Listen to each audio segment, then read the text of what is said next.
C'est bon, c'est bon.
Monsieur le maire, venez à votre visite, s'il vous plaît. Premier ministre, un mois avant la rentrée. Monsieur le Premier ministre, un mois avant la rentrée. Excellence, Monsieur le Premier ministre, chef du gouvernement, Mesdames, Messieurs les invités ici présents, en vos rangs, grade et qualité, tout protocole observé. Au nom des 21 villages, des 21 chefs de village de la commune de Sibi, du conseil communal de Sibi au mien propre, je vous souhaite la bienvenue.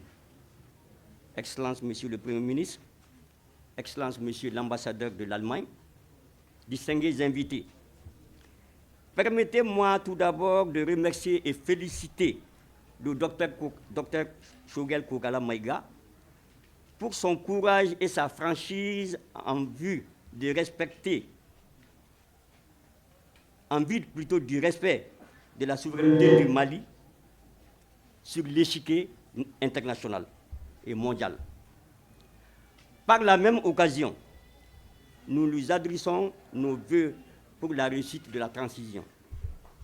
Monsieur le Premier ministre, Excellence Monsieur l'ambassadeur, la commune rurale de Sibi, créée en 1996 à l'instar des autres communes du Mali, est issue du découpage de l'arrondissement de Sibi en 4 collectivités décentralisées, dont Sibi, Bankoumana, Sobra et Nyuma Marana. Elle compte 21 villages et couvre une superficie de 1001,25 km², avec une population environ 36 000 habitants, majoritairement malinqués. Monsieur le Premier ministre, Excellence Monsieur l'ambassadeur, la présente cérémonie de la rentrée solennelle de la formation professionnelle couplée à l'inauguration du centre agroalimentaire de Sibi est un événement sans précédent dans l'histoire de ma commune.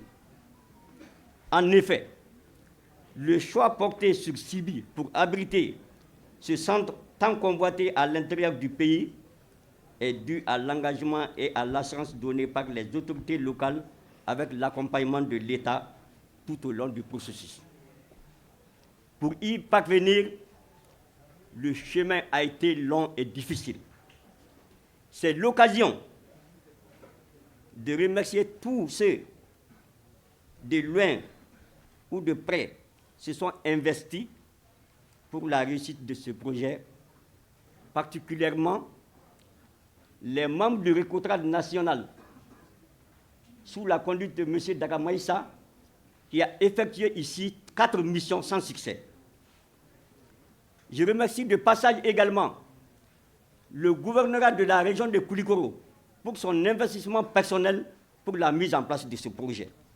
Excellence, Monsieur le Premier ministre, Excellence, Monsieur l'ambassadeur, honorables invités.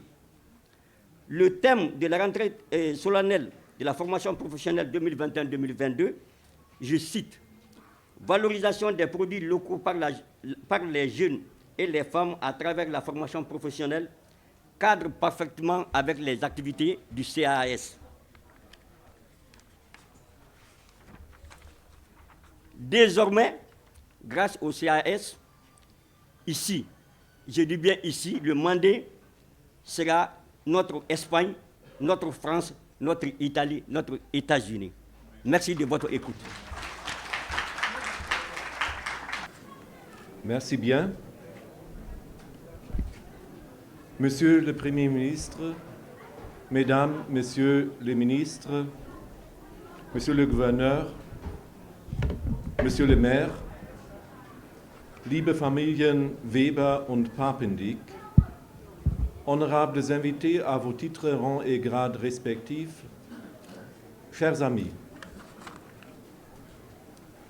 je pense presque tout a été dit par des gens, par des représentants plus inspirés, plus instruits que moi. Donc je voudrais à ce point me limiter à 3 remarques. Première remarque, l'amitié. Comme le modérateur l'a si bien dit, l'Allemagne est le premier pays à reconnaître l'indépendance du Mali. Et depuis, on a établi 61 ans de collaboration, de coopération, d'amitié. Mais je pense que cette cérémonie d'aujourd'hui montre quelque chose de plus profond que ça, plus profond que cette amitié entre États. C'est l'amitié entre des personnes, entre des êtres humains. Et là, je pense qu'il faut absolument souligner cette énergie positive, ce grand travail fait par M. Weber et M. Papendick, soutenu par des bienfaiseurs allemands aussi, mais c'est un grand travail tout personnel, un engagement personnel qui est émouvant. Ce qu'on a aussi compris, c'est un engagement qui se fait en coopération proche avec des partenaires maliens. Donc, ce n'est pas qu'on impose des programmes, qu'on apporte des idées et qu'on les traduit à l'allemand ici, mais qu'on travaille ensemble avec les Maliens dans un partenariat profond et honnête. Ça, je pense, c'est aussi un facteur important et très encourageant. Donc, je voudrais, dans ce sens, continuer l'idée de M. le maire. Le CAS, c'est l'Allemagne ici, c'est l'Allemagne pour vous. Deuxième point, éducation. Éducation, évidemment, comme thème primordial dans toutes les sociétés, mais une société si jeune et si dynamique que le Mali, je pense, a absolument besoin d'une campagne d'éducation, d'un engagement profond pour la jeunesse du pays qui, le moment venu, doit assumer le grand travail d'avancer le pays et de développer le pays. Dans ce sens, ce centre est une marque phare d'un engagement pour cette jeunesse, pour les jeunes femmes, pour les jeunes filles qui pourraient en futur s'engager pour cette future. Je pense que c'est dans ce sens aussi une marque qui doit nous faire penser comment faire plus pour cette éducation, pour cette jeunesse, pour développer. Mais c'est aussi, je pense, un élément d'espoir de voir un travail si bien fait, un programme si bien réalisé, un cadre si bien construit. Donc, le dernier point, l'espoir, me vise à mon troisième point, c'est la transition. Nous vivons, tout le monde ici, des temps très intéressants. Un Mali qui se renouvelle, un Mali qui travaille pour un changement profond de sa vie politique et sociale. Après 10 ans de crise presque continue, la population est fatiguée. La population veut avoir espoir. La population veut que ça change. Et je pense que c'est pour cela que ce travail, à ce moment-là, est particulièrement important, le travail, point de vue du gouvernement, mais le travail aussi des partenaires du Mali. Ce sont des grandes tâches à achever, ce sont des grands travaux à faire, mais je pense qu'on peut être optimiste qu'ils sont vraiment assumés, qu'ils sont vraiment adressés ici au Mali, conjointement avec la région. En tant que grand pays de la région, le Mali a des responsabilités pour sa propre population, mais aussi pour la grande région. Et on a beaucoup d'espoir que ça va bien marcher. Ce que je veux assurer, c'est que ce partenariat de longue date entre l'Allemagne et le Mali se renouvelle tous les jours. Donc nous, les Allemands, comme on l'a vu avec l'engagement privé, mais aussi avec l'engagement étatique, l'Allemagne est à vos côtés. Je vous remercie. Monsieur le Premier ministre, Mesdames et Messieurs ministres, Excellences ambassadeurs de l'Allemagne, Monsieur le gouverneur de la région de Kolikoro, Monsieur le maire de la commune rurale de Sibi, Mesdames et Messieurs, chers amis, bienvenue à tous. Nous sommes heureux de vous présenter aujourd'hui les résultats de 4 années de travail, une première année d'exploration, suivie de 3 années de mise en œuvre planifiée et systématique. Nous nous trouvons ici sur l'une des 4 réalisations de notre projet, à savoir le campus dont vous nous donnez l'honneur d'inaugurer ce jour-ci. Ce campus comprend des salles de formation, des dortoirs, une bibliothèque derrière moi, un laboratoire également derrière moi, un hangar multifonctionnel et sonorisé que vous voyez aujourd'hui, un bloc administratif derrière vous, un réfectoire dans ce coin, une cuisine derrière et 4 bâtiments d'hôtes. En outre, il y a en face du campus un complexe de 8 villas résidentielles pour le personnel. C'est de l'autre côté de la route nationale numéro 5. Et il existe un jardin potager d'1 hectare ainsi qu'une ferme agro-pastorale de 5 hectares pour l'expérimentation, la démonstration, les tests, l'exploitation, la production et une unité de transformation.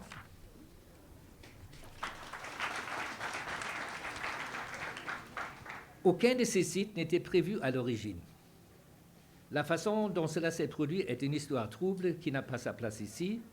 Votre beau pays, riche de culture, mais aussi riche d'intrigues et de complots, assez souvent forgés par des ressortissants à Bamako. Cependant, une bonne main nous a guidés là où nous sommes les bienvenus en ces temps-ci, à savoir entre les mains du maire de la commune rurale de Sibi et les membres de son bureau communal qui ont bien voulu nous aider et nous assister à n'importe quel moment, ainsi que dans les mains du chef du village de Kalassa, précisément son chef, Khalifa Kounaté et sa population, que seul le bien continue de découler de ce lien. Nous ne voulions pas vous présenter un projet clé en main inutilisé, mais plutôt un projet qui fonctionne déjà et qui est en train de gagner ses premiers galons. C'est donc un plaisir particulier pour nous de vous présenter aujourd'hui les 40 premières stagiaires, 30 de Sibi et des communes voisines, 10 de Bamako. Et si vous voulez vous faire une idée de la façon dont on vit ici et on apprend ici, demandez-les elles-mêmes. Que faire dans un environnement rural sans entreprise de formation?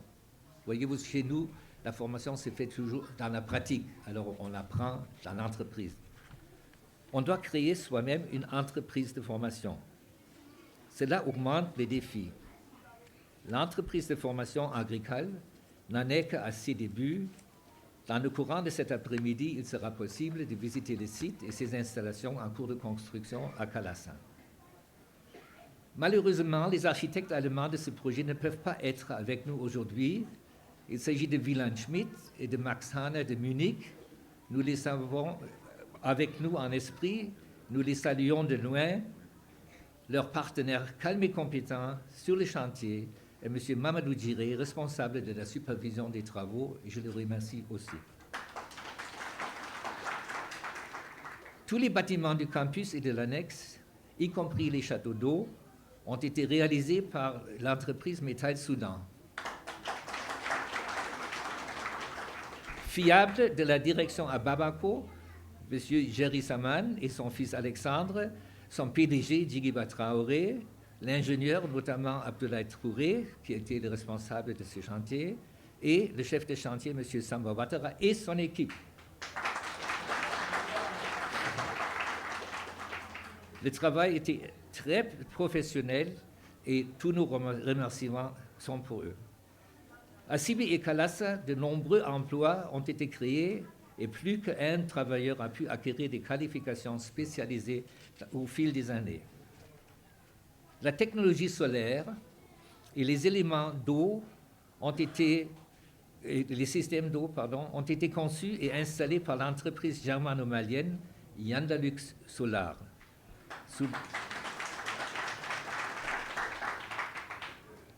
Sous la direction de son patron Fode Youssouf Minte et de son employé, l'ingénieur Ulrike Krüger et Ousmane Konati. Sur le campus que nous inaugurons aujourd'hui, 130 kW-pic ont été installés. À l'unité de transformation, il y aura même 170 kW-pic. La production des installations est contrôlée via l'Internet. L'entretien régulier des plantes, des plantes sera également entre les mains de Yandalux Solar.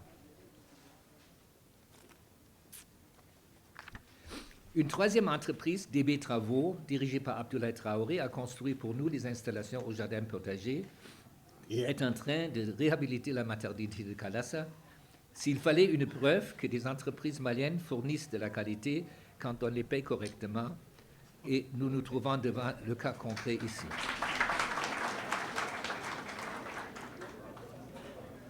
Au sein du ministère chargé de la formation professionnelle, nous avons trouvé un cadre de référence fiable et un parapluie protecteur. Les bouleversements politiques de ces dernières années ont entraîné des changements fréquents au sommet de ces ministères, mais parmi tous les ministres, nous avons trouvé un intérêt accru pour notre projet et un soutien compétent. Maman Babi, Maouloud Katra, Amadou Koïta, Jean-Claude Sidibé, Mohamed Salia Touré et pour finir avec l'actuel Bakary Doumbia. Et en signalant aussi le secrétaire général Drissa Guindo, ainsi que Madame Dambélé, Madina Sissoko, membre du comité consultatif et actuellement ministre. D'ailleurs, notre ministre actuel n'a pas manqué à l'occasion d'assister à la première leçon d'agriculture il y a quelques mois. Dès le premier jour, nous avons été soutenus par un comité consultatif. Les deux premiers membres sont Mme Djenebou Kone, présidente des associations féminines locales, et M. Daouda Keita, maire de Sibi. Le comité consultatif est présidé par le représentant du ministère, M. Yagouba Garba Maïga, directeur national de la formation professionnelle. Mais passons maintenant aux personnes impliquées dans le projet lui-même. Tout d'abord au père de l'idée, le Dr Gunther Weber, philanthrope, psychiatre, médecin et éditeur et auteur, et le directeur de l'institution à but non lucratif qui s'appelle CAAS, basée en Allemagne.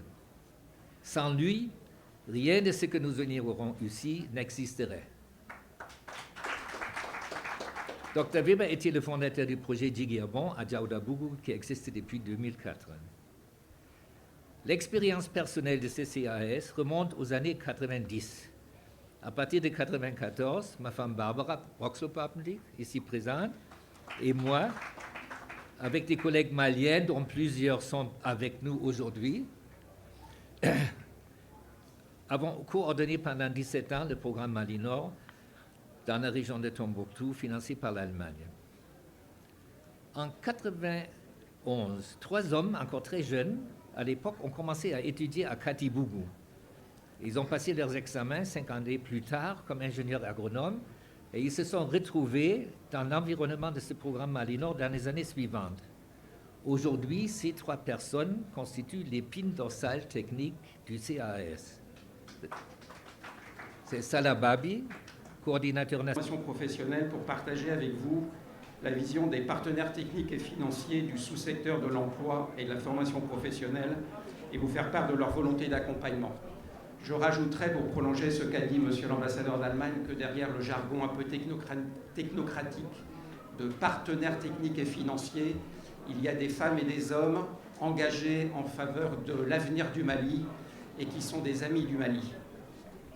Mais qu'il me soit permis d'abord d'exprimer mes vifs remerciements à Monsieur le ministre de l'Entrepreneuriat national, de l'Emploi et de la formation professionnelle, et surtout me réjouir de l'importance que le gouvernement malien accorde à la formation professionnelle. Votre présence parmi nous, Monsieur le Premier ministre, chef du gouvernement, illustre une fois encore, si besoin, votre intérêt.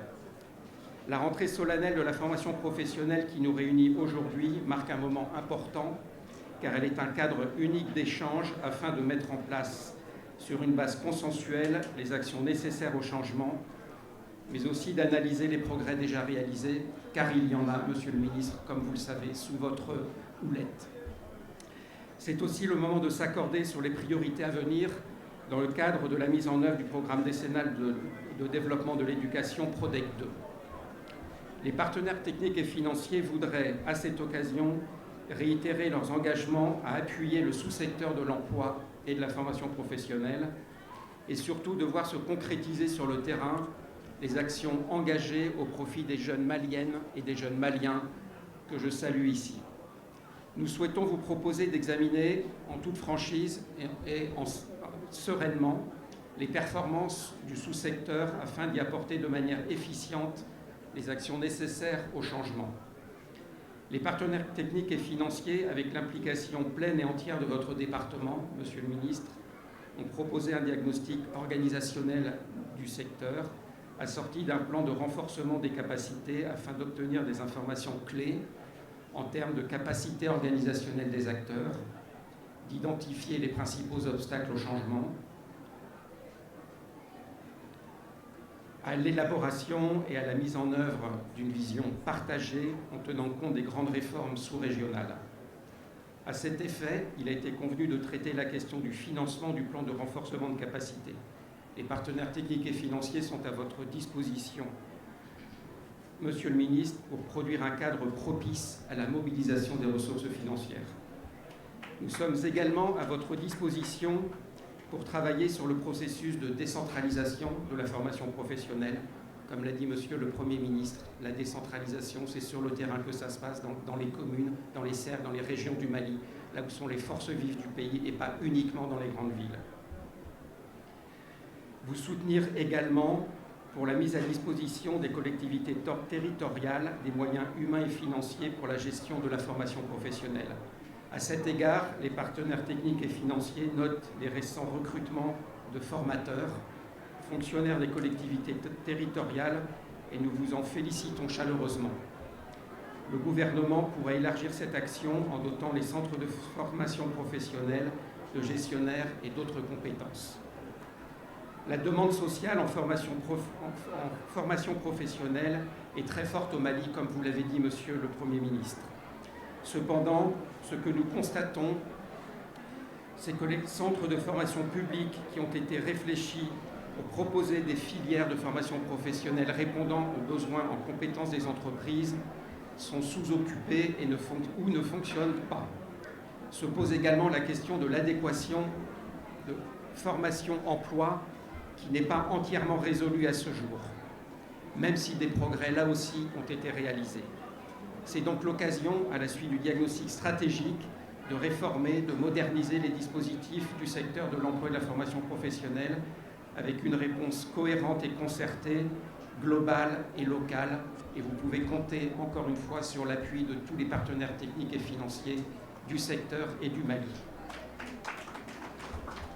Tout cet exercice ne devrait pas occulter la gestion du secteur et la transparence qui doit s'imposer à tous afin que chaque action soit jugée par les résultats obtenus au regard de ce qui est attendu. Nous devons tous, au quotidien, nous assurer de la bonne gestion des ressources mises à disposition et tout mettre en œuvre afin que les objectifs visés soient atteints. Je ne peux conclure mon propos sans féliciter très chaleureusement les cadres de votre ministère, Monsieur le Ministre, avec qui le partenariat est excellent, et les remercier pour l'exemplarité de cette collaboration. Monsieur le Premier ministre, je profite de la parole qui m'est donnée pour renouveler le soutien plein et entier des partenaires techniques et financiers du Mali à vos côtés. En joignant nos efforts, nous répondrons ensemble aux défis actuels du système de la formation professionnelle. Et je souhaiterais également remercier nos amis allemands. Je pense que je vais me conformer à ce que je vois, c'est qu'on a laissé tous les discours écrits dans les bureaux pour parler avec le cœur, n'est-ce pas? Je voudrais, mesdames et messieurs les ministres, monsieur le gouverneur, chers amis allemands, chers notables, les chefs traditionnels et coutumiers du Mandé, mesdames et messieurs, il y a quelques mois, j'étais dans le cercle de Nyono, dans la zone où les terroristes mettent la pression sur les populations, les empêchent de cultiver, brûlent leurs récoltes. J'étais en Débougou pour inaugurer un grand ouvrage agricole qui était financé aussi par l'Allemagne. Ce jour-là, j'avais répété une phrase que je dis souvent, je vais la répéter à l'occasion, c'est que les amis, c'est comme des étoiles. C'est dans l'obscurité qu'on les voit. J'avais dit ce jour que chaque fois que notre pays se trouve à des tournants majeurs, parmi les amis, on a compté l'Allemagne à côté du peuple malien, le peuple allemand à côté du peuple malien. Au lendemain des indépendances, ce n'était pas évident. On a eu beaucoup d'amis plus tard, mais les premiers pas du nouveau bébé qui vient de naître, la nouvelle République indépendante et souveraine du Mali, ces premiers pas, c'est comme un bébé, il n'est pas sûr, il peut tomber. Les parents lui tiennent la main pour l'apprendre à marcher. Au niveau international, l'Allemagne était l'un des premiers pays, sinon le premier, aux premières heures de l'indépendance. On le répète souvent, on continue à le dire, parce que c'est important pour notre peuple. L'Allemagne était là aux côtés du peuple malien. L'État allemand était là aux côtés de l'État malien. Je voudrais donc remercier au nom du président de la transition, du gouvernement et de tout le peuple malien, le gouvernement allemand, le peuple allemand, les organisations gouvernementales, les ONG et les fondations allemandes.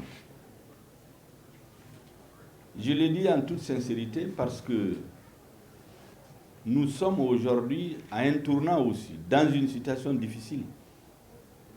Imaginez dans la zone de Nyono, des amis, des Européens, des hommes venus d'ailleurs. Ce jour-là, c'était un responsable de l'ambassade qui nous a accompagnés, mais c'est une zone à risque.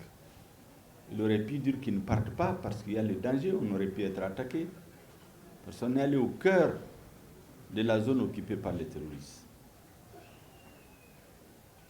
Ça, c'est à Nyono. Vous savez que l'un des défis majeurs de tous les gouvernements africains aujourd'hui, c'est comment faire en sorte qu'à la base, dans le terroir, on puisse fixer les populations pour ne pas voir, comme certains l'ont dit, des milliers de personnes mourir dans la Méditerranée. Pour ne pas créer le sentiment anti-immigrants en Europe. Parce que les populations se sentent en insécurité, se sentent même envahies. C'est un sentiment qu'on peut comprendre. Comment faire en sorte que les populations à la base restent pour ne pas aller peupler les villes sans espoir. Bamako, c'était une ville il y a 60 ans qui était prévue pour abriter peut-être 160, 200 000 personnes. Aujourd'hui, on est à 2 à 3 millions. Comment faire pour que les populations restent dans les villages, n'aillent pas remplir, n'aillent pas surcharger les villes, aller à l'immigration. L'acte qui vient de poser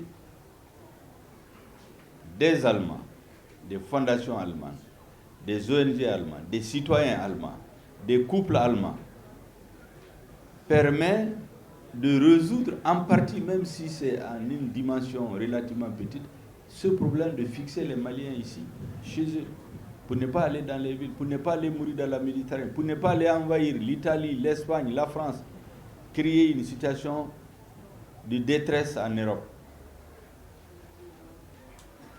Tous les États africains ont cette question à cœur. Et l'État malien, en particulier avec la crise multidimensionnelle, qui a ruiné l'espoir chez beaucoup de Maliens. L'Allemagne, les citoyens allemands, les fondations allemandes, les couples allemands, les personnalités allemandes, l'État allemand est là encore à côté des Maliens pour passer ce cap. Je ne dévoile pas un secret parce que c'est sorti sur les réseaux sociaux. Vous savez, même dans la situation diplomatique très tendue autour du Mali actuellement, l'Allemagne fait partie des pays qui font l'effort de comprendre ce qui se passe. La chancelière allemande a eu récemment près de 45 minutes de conversation avec le président de la transition. C'était pour comprendre. Elle a posé beaucoup de questions. Elle ne vient pas donner des leçons. Elle ne vient pas faire des oukases.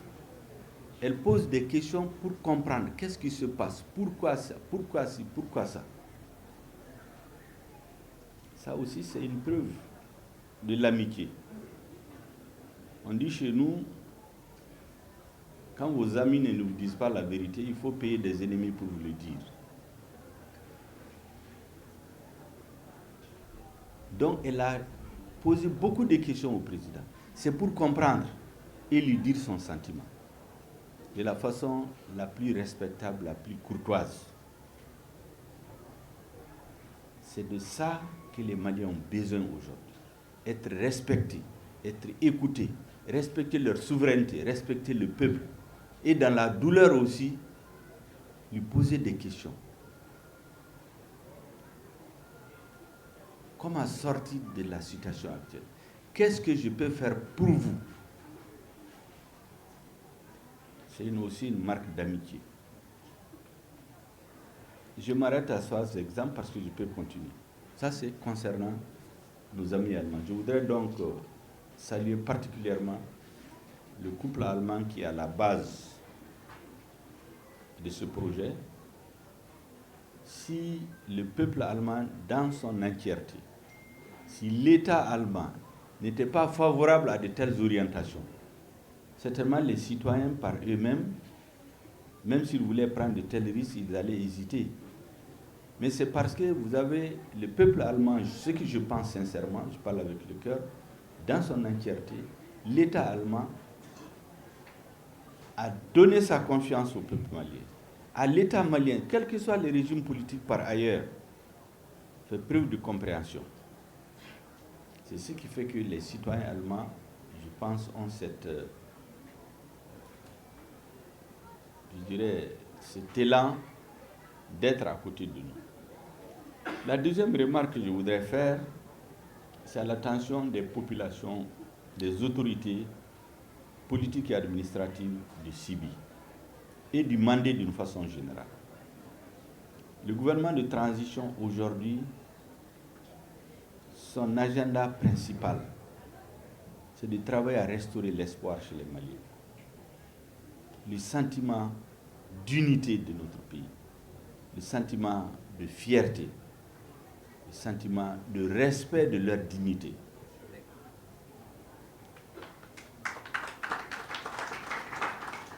Vous savez, un homme libre, c'est celui qui peut vivre du fruit de son travail. Quand vous ne pouvez pas vivre du fruit de votre travail, vous ne pouvez pas être un homme libre. Donc on crée les conditions, les amis du Mali créent les conditions pour que vous puissiez travailler et vivre du fruit de votre travail. Que vos enfants travaillent ici, qu'ils restent chez eux. S'ils doivent aller ailleurs, qu'ils aillent en ayant une profession, une activité pour travailler et vivre du fruit de leur travail. Je voudrais donc lancer un appel à toutes les autorités administratives et politiques du Mandé, aux populations, de préserver cet outil, ce joyau comme la prunelle de leurs yeux. C'est un exemple. C'est un outil de travail qu'on vous donne. Et enfin, je voudrais m'adresser particulièrement aux femmes et aux jeunes. C'est vous qui constituez l'espoir de notre pays. Plus de 50% de la population malienne a moins de 15 ans. Plus de 50%. Et près de 75 à 80% a moins de 30 ans. Donc la majorité des Maliens, l'écrasante majorité des Maliens est composée de jeunes et de femmes. Tout projet politique qui n'est pas orienté vers la satisfaction des besoins des jeunes et des femmes est un projet voué à l'échec. Et ce projet, précisément, vise les jeunes et les femmes. Nous savons qu'en milieu rural, ce sont les femmes qui travaillent, ce sont les jeunes qui travaillent. Ce qui se passe chez vous, les autres localités vont vous regarder. Donnez l'exemple aux autres localités pour qu'il y ait une compétition, que chacun cherche à avoir chez lui des équipements, des écoles, des centres d'irrigation, des lieux aménagés pour l'agriculture, pour l'élevage, pour la pêche, pour le maraîchage, pour créer les richesses. Parce qu'il faut les créer avant de les distribuer. Chez nous, tout le temps, le débat, c'est la distribution des richesses. Il faut augmenter ceci, il faut augmenter cela. Mais quand est-ce qu'on crée les richesses avant de les distribuer? Vous allez voir même dans nos universités, les 80% des étudiants, tout le monde veut être docteur, tout le monde veut être licencié, tout le monde veut avoir des grands diplômes. Pour faire quoi? Pour aller dans les sciences sociales, c'est très bien. Mais qui crée les richesses? Un pays où on ne crée pas les richesses, il ne peut pas être riche. Les pays que vous entendez riches, ils ont créé les richesses à la base. Dans l'agriculture, vous allez voir l'histoire de tous les pays qui sont développés. Au lendemain de la Seconde Guerre mondiale, ils ont investi dans l'agriculture. On a dédié des chansons pour que les paysans restent chez eux. On a investi dans l'infrastructure agricole, les tracteurs, les produits, et dans la mécanique agricole pour que les populations restent chez elles. Et l'Allemagne, qui est l'un des pays phares en Europe, pour ceux qui connaissent un peu l'histoire de ces pays, elle a investi beaucoup dans la formation professionnelle à la base. C'est ça leur force. Et donc quand on doit prendre des exemples chez les autres, ce n'est pas seulement les modèles politiques, ce n'est pas seulement les modèles de constitution, les modèles de gestion de la politique, qui de toutes les façons, s'ils ne sont pas adaptés aux réalités locales, n'iront pas loin. Ce qu'on doit prendre chez eux, c'est comment ils se sont développés économiquement. Qu'est-ce qu'ils ont fait?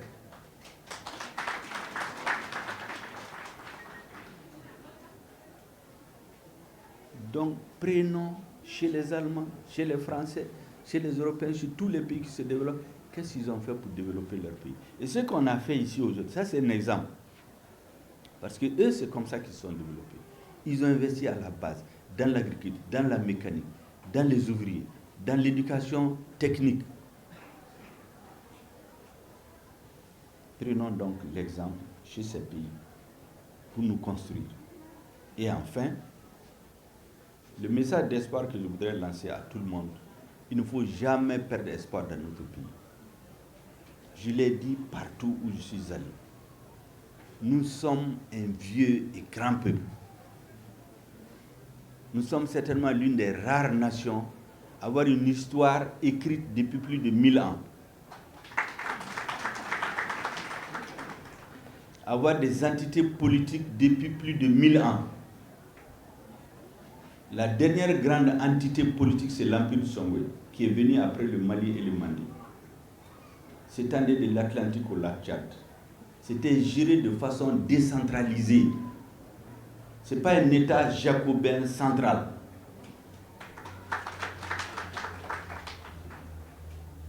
De l'Atlantique au lac Tchad, chacune des contrées vivait suivant les réalités. On reconnaissait l'autorité centrale, l'armée, l'école, la monnaie. Les autres, c'est les réalités locales. Les populations ont besoin de souffle. La pesanteur bureaucratique du centre tue les initiatives, pousse certains à la révolte.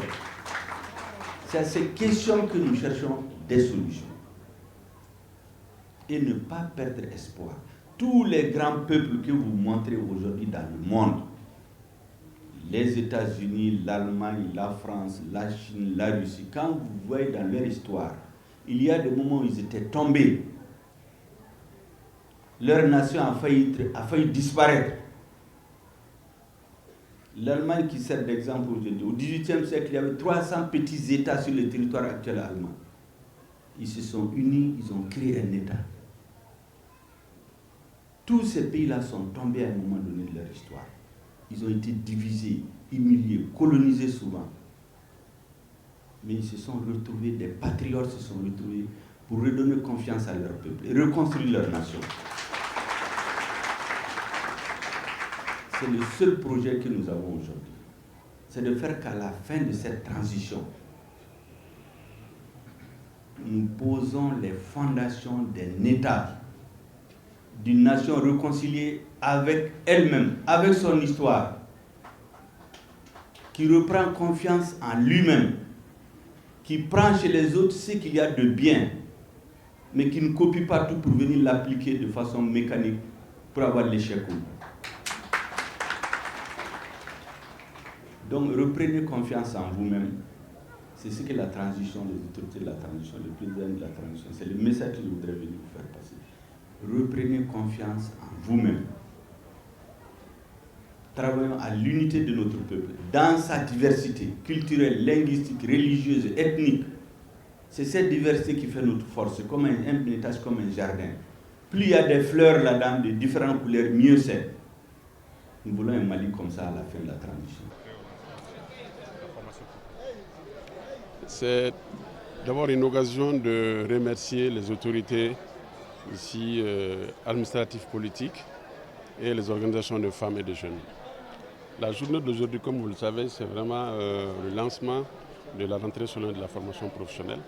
C'est une journée éminemment importante parce qu'elle fait démarrer la formation professionnelle pour l'année 2021-2022. Donc comme vous savez, mon département a en charge la formation professionnelle et l'emploi.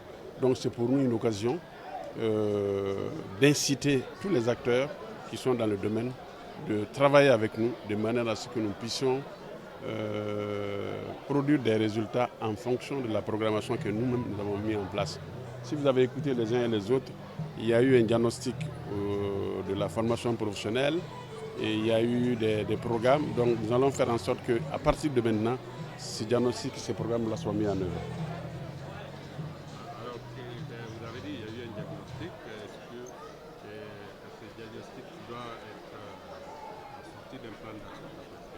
Ouais. Dans quel sens allez-vous partir le domaine de la formation? Ce diagnostic a fait le point sur le renforcement des capacités du département. Donc il y a un plan d'action et en même temps il y a des domaines des centres de formation que nous devons renforcer. Renforcer le département en termes institutionnels, renforcer les centres de formation en termes de recrutement des formateurs, en termes de mise en place de gestion de personnes, de ressources humaines pour la gestion des centres de formation et en même temps en créer d'autres aux besoins pour qu'il y ait suffisamment de jeunes femmes et de jeunes filles formées et prêtes à travailler dans le domaine et les métiers pour le développement du pays. Aujourd'hui, quelles sont, j'allais dire, les filières porteuses au Mali?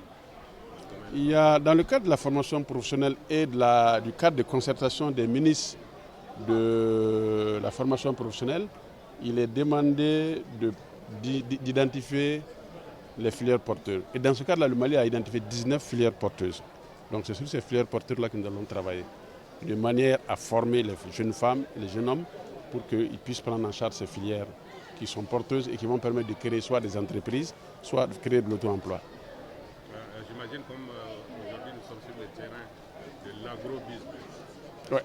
C'est un des domaines porteurs que vous avez privilégié.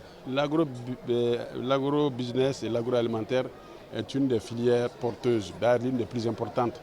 Si vous avez remarqué, ces jours-ci, il y a eu des foires, il y a eu le salon de l'entrepreneuriat féminin, il y a eu la semaine de l'entrepreneuriat. Au cours de toutes ces activités, de tous ces événements, nous nous sommes rendus compte que l'agroalimentaire occupe une place de choix, que ce soit pour les jeunes filles ou pour les jeunes garçons qui sont en train de créer des entreprises dans ce domaine-là. CAS d'abord, c'est quoi? CAS, c'est le centre de transformation professionnelle en agroalimentaire. Okay. Alors, depuis quand ce centre-là existe? En fait, le projet a été lancé en 2017, mais les investissements ont commencé en 2018 avec la pose de pierre de cette infrastructure là où nous sommes, qui est le campus.